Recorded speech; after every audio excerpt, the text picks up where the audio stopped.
She entered history quietly, no battle cry, no conquest. Yet her marriage changed the balance of power between two civilizations. A Byzantine princess who crossed faith, blood, and empire to become the wife of Orhan Bey. But who was Asporca Hatun really? And why does history remember her, yet refuse to fully explain her? Tonight on Historical TV, we uncover the real story behind the woman who stood between Byzantium and the Ottomans. Early 14th century Anatolia. The Byzantine Empire is collapsing from within. The Seljuk order has already fallen.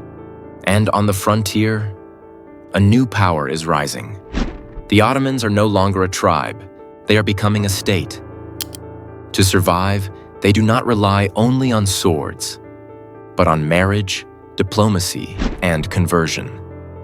And into this fragile political world steps a young Byzantine woman who will be remembered as Asporca Hatun. Unlike many female figures in early Ottoman history, Asporca Hatun is not a legend. She is historically recorded. Ottoman sources confirm that Asporca Hatun was of Byzantine Christian origin, likely from a noble or aristocratic family. She entered Orhan Bey's life during a period when Ottoman-Byzantine relations were shifting from open warfare to political negotiation. Her exact birthplace is unknown. Her father's name is not recorded, but her status is clear. She was not a slave. She was not a common captive. She was a political bride. Asporca Hatun married Orhan Bey, the second ruler of the Ottoman dynasty, and the man who transformed a frontier beylik into a regional power. This marriage was not about love, it was about stability.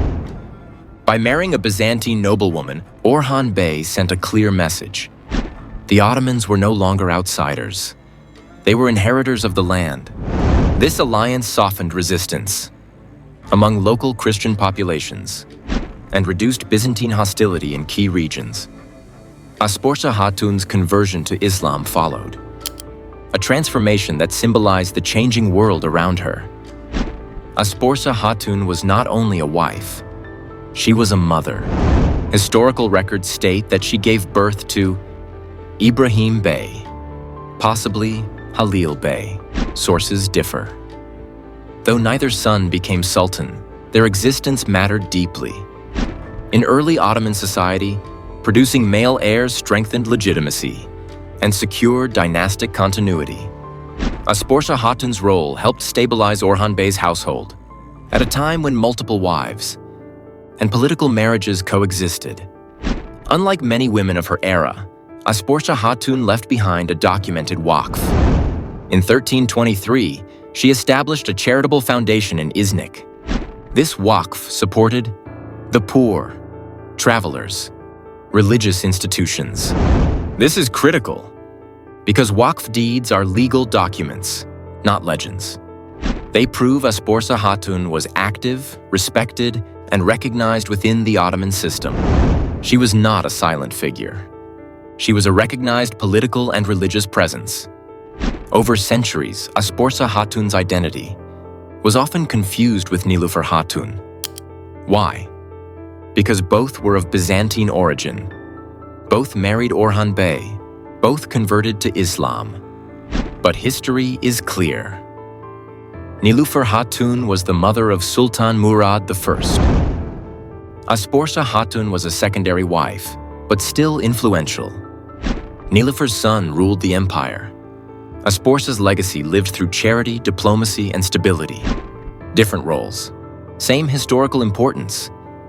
In Kuruluş Orhan, Asporca Hatun is introduced as a Byzantine princess, played by Alina Baz. This portrayal heightens drama, but history remains more restrained. There is no confirmed evidence that Asporca Hatun was an imperial princess. However, her noble Byzantine background and political marriage make the portrayal symbolically accurate. The series transforms historical probability into dramatic certainty, a common practice in historical storytelling. Asporca Hatun represents something rare in early Ottoman history, a woman whose power did not come from conquest, but from transition. She stands at the crossing point of Christian Byzantium and Muslim Anatolia.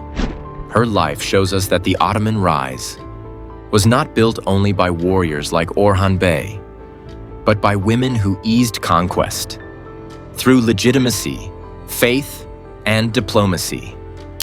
She is not remembered for battles. She is remembered for balance.